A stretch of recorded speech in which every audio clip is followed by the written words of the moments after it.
Hello. Sorry, adjusted my screen. Sorry, we look terrible. Terrible. I sat down to do this call and he threw up all over me. So I was covered and he was covered and I had to throw him in the tub, but I don't know if it got, I don't know. He still stinks. And I just threw on some jammies and oh my goodness. Yeah, he's sick. He doesn't feel good, huh? I'm sorry, baby. Are you sick? Yeah, I'm sorry. You're so sweet. Such a sweet baby.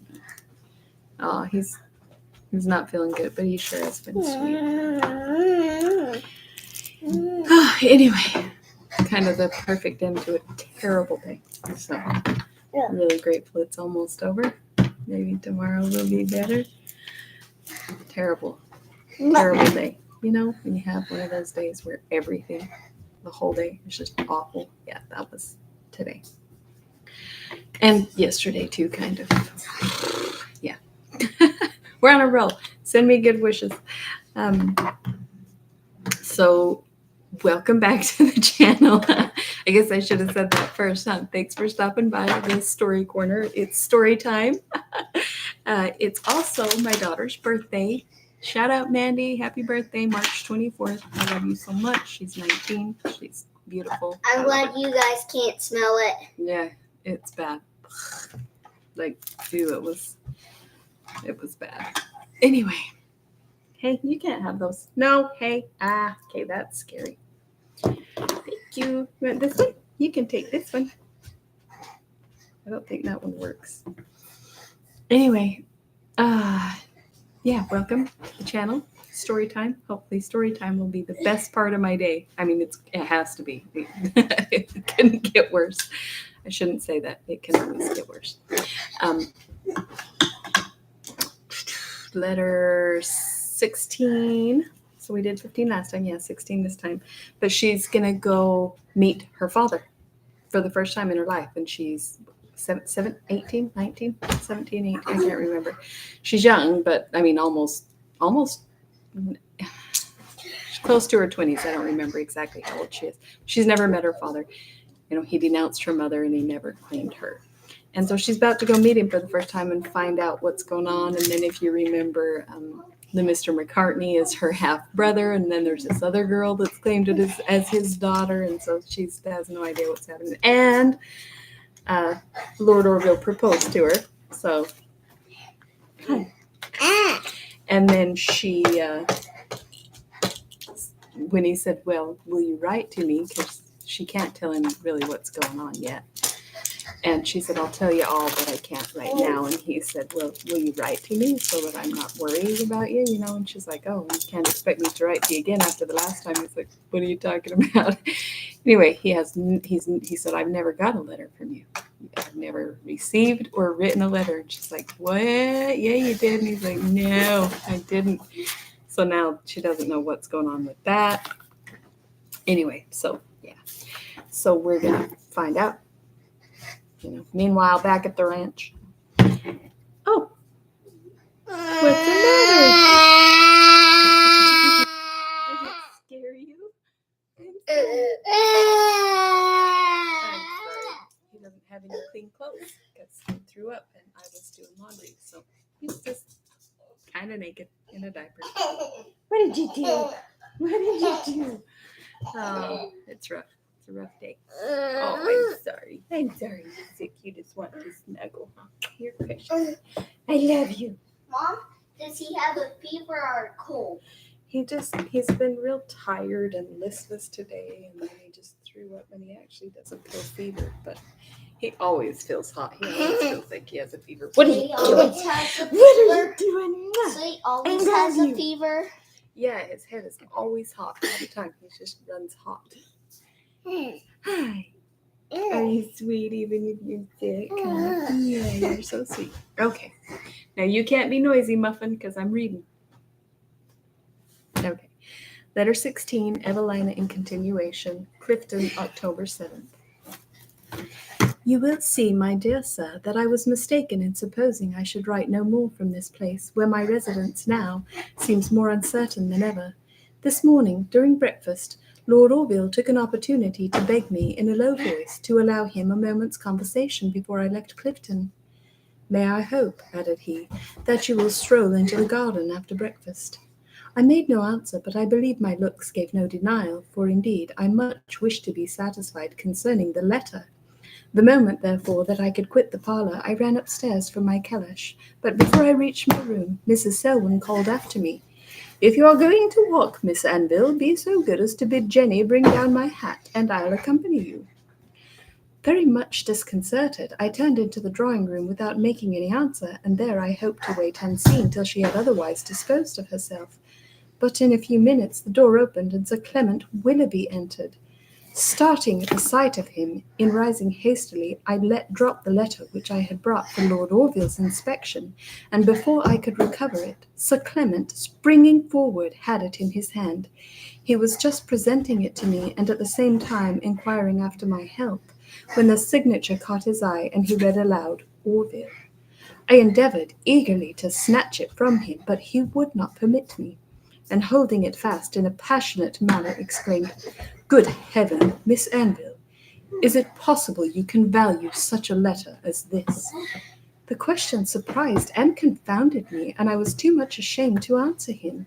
But finding he made an attempt to secure it, I prevented him, and vehemently demanded him to return it. "Tell me first," said he, holding it above my reach, "tell me if you have since received any more letters from the same person." "No, indeed," cried I, "never." "And will you also, sweetest of women, promise that you never will receive any more? Say that, and you will make me the happiest of men."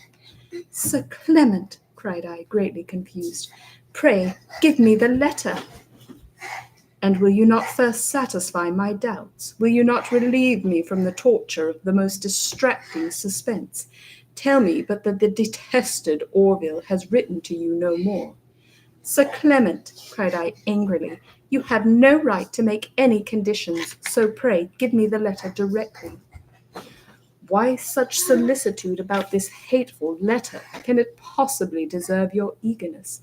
Tell me, with truth, with sincerity, tell me, does it really merit the least anxiety?"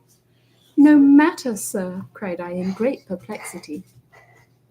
"The letter is mine, and therefore—" "I must conclude then," said he, "that the letter deserves your utmost contempt, but that the name of Orville is sufficient to make you prize it."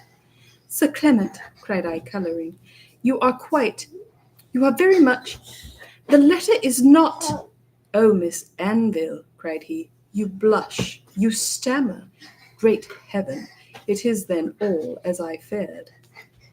"I know not," cried I, half frightened, "what you mean, but I beseech you to give me the letter and to compose yourself."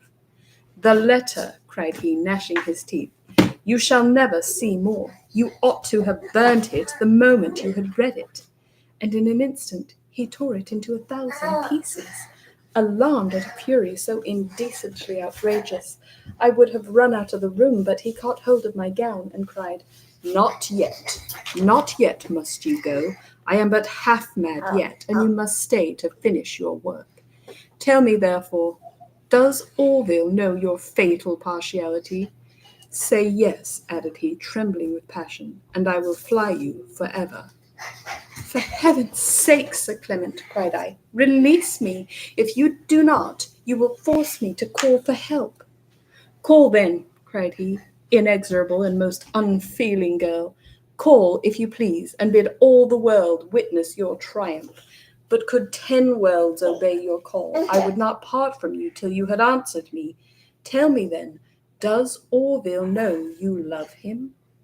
At any other time, an enquiry so gross would have given me inexpressible confusion, but now the wildness of his manner terrified me, and I only said, "Whatever you wish to know, Sir Clement, I will tell you another time, but for the present I entreat you to let me go." "Enough," cried he, "I understand you. The art of Orville has prevailed.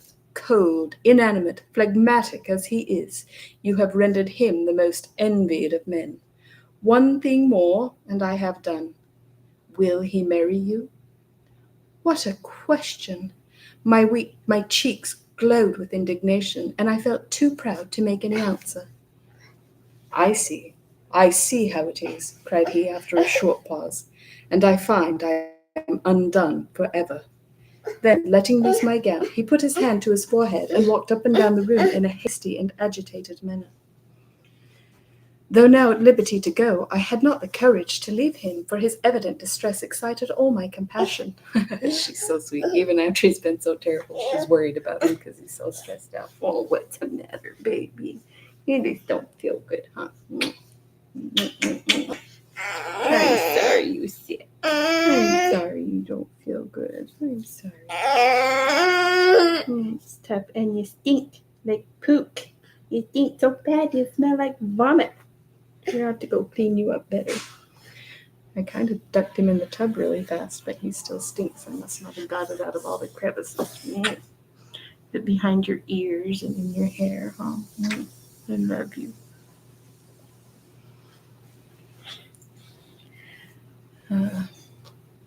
Though now at liberty to go, I had not the courage to leave him, for his evident distress excited all my compassion.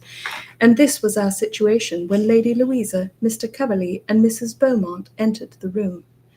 Sir Clement Willoughby, said the latter, I beg pardon for making you wait so long, but she had not time for another word. Sir Clement, too much disordered to know or care what he did, snatched up his hat, and brushing hastily past her, flew downstairs and out of the house.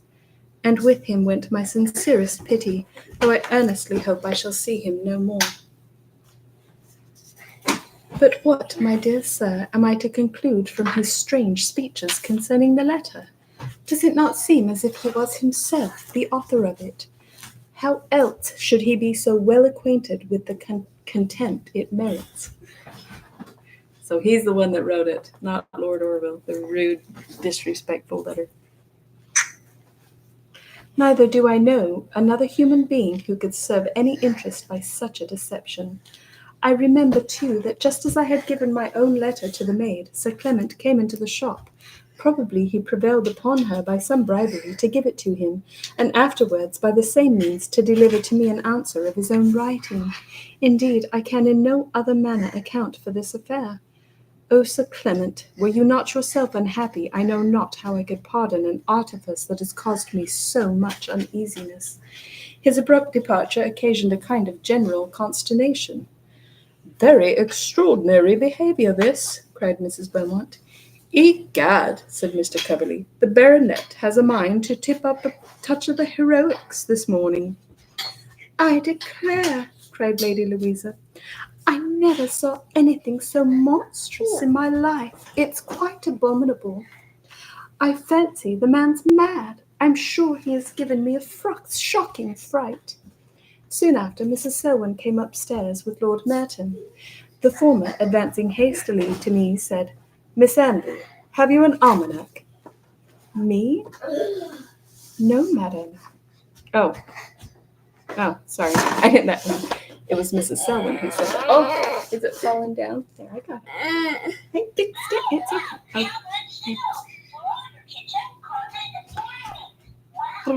Okay. Soon after, Mrs. Selwyn came upstairs with Lord Merton. The former, advancing hastily to me, said, Miss Anville, have you an almanac? Me? No, madam. Who has one, then? Egad, cried Mr. Coverley, I never bought one in my life. It would make me quite melancholy to have such a timekeeper in my pocket. Kind of like a calendar. Back then they called it an almanac. I would as soon walk all day before an hourglass. You are in the right, said Mrs. Selwyn, not to watch time, lest you should be betrayed unawares into reflecting how you employ it. Egad, ma'am, cried he, if time thought no more of me than I do of time, I believe I should bid defiance for one while to old age and wrinkles. The deuce take me if I ever think about it at all.